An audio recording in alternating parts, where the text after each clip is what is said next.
Hey, it's Carl with Chestnut Paradise, and I'm shooting this video to talk about how and why we installed a Mitsubishi heat pump in our off-grid solar home.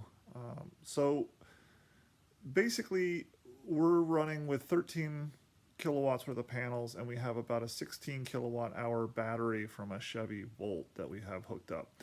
And I'm going to show you some of that a little bit later. But the problem is we don't have a 240 volt system, and most heat pumps that Mitsubishi makes run at 240 volts. I did find one that ran at 120 volts and actually has pretty low power requirements. It's less than 800 watts when it's pulling full power. So it's not a hyperheat system. It doesn't go down to negative 15 degrees Fahrenheit, but it does run down to negative 5 degrees Fahrenheit. So with the 13 kilowatt hours worth of panels and the volt battery, I felt like it was time to think about running a heat pump. So we've been running it now for a couple weeks, and I have to say it's fantastic.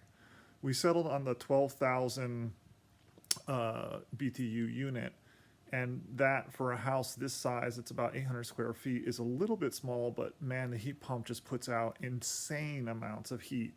And so we generally run it when it's sunny out or we have enough power in the batteries to run it, and it's been pretty fantastic. So traditionally we've been heating with wood, and we have a Russian stove or a Finnish stove. We built this Finnish stove about 3 years ago, and what it does is it traps all the heat in a combustion chamber, and it doesn't really produce very much smoke because it burns all of the flue gases sort of right here above the burning area, and then there's an outlet that goes down very low and it goes up the chimney. So the chimney actually stays cold enough that you can touch it while the furnace is running. And it's really efficient. We burn about maybe 3 or 4 pieces of wood a day or so, and you just burn one fire. You can't open it up once it's running or the smoke will pour out into the house, so the door sort of seals. And also it has a separate air intake with a valve that I put on it right here. So this is the inverter system, and those are all the breakers for the solar panels and the line that goes to the battery. And you can see that when the heat pump's running, it does generate quite a bit of noise. So the nice thing about the heat pump is that it is extremely efficient. So for every watt that it uses to generate heat, you get about 3 watts of heat. So for an off-grid home like this, it actually works really well, because even with in the wintertime, you have 13 kilowatts worth of panels. They don't tend to generate that much power in the winter. So if we were resistive heating, we really wouldn't be able to heat a house this size with a resistive heater. So the heat pump is a great solution. You have to size your inverter so it can deal with the startup load of the compressor on the heat pump. So we have a 3,000 watt inverter, and that seems to be fine with 800 watt heat pump.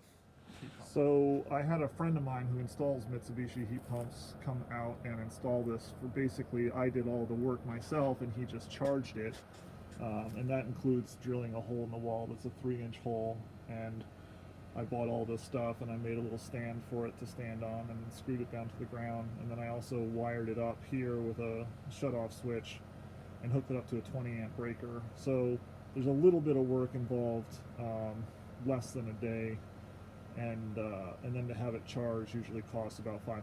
So here you can see the volt batteries. So I basically put them in an old freezer and I kept them outside in case they burst into flames, and then I installed BMSs. There's basically 8 different modules, and then I have each pair of 2 modules is hooked to one set of charging cables, and then so I can disconnect the batteries easily, and then those are connected to my 8-gauge lines that go to each of the 4 different charge controllers. So I have 4 different 60 amp charge controllers that go to the individual batteries, and then each sort of Medusa cable has one cable that connects between it and its neighbor so that the cells automatically equalize. And that system has been working pretty well for me so far. You can also see that these BMSs have a Bluetooth system, so I can log into them with my phone and check and see what the state of charge is and whether the power is going in or out. And also it has a temperature controller, so if it does start on fire, then it just automatically shuts off.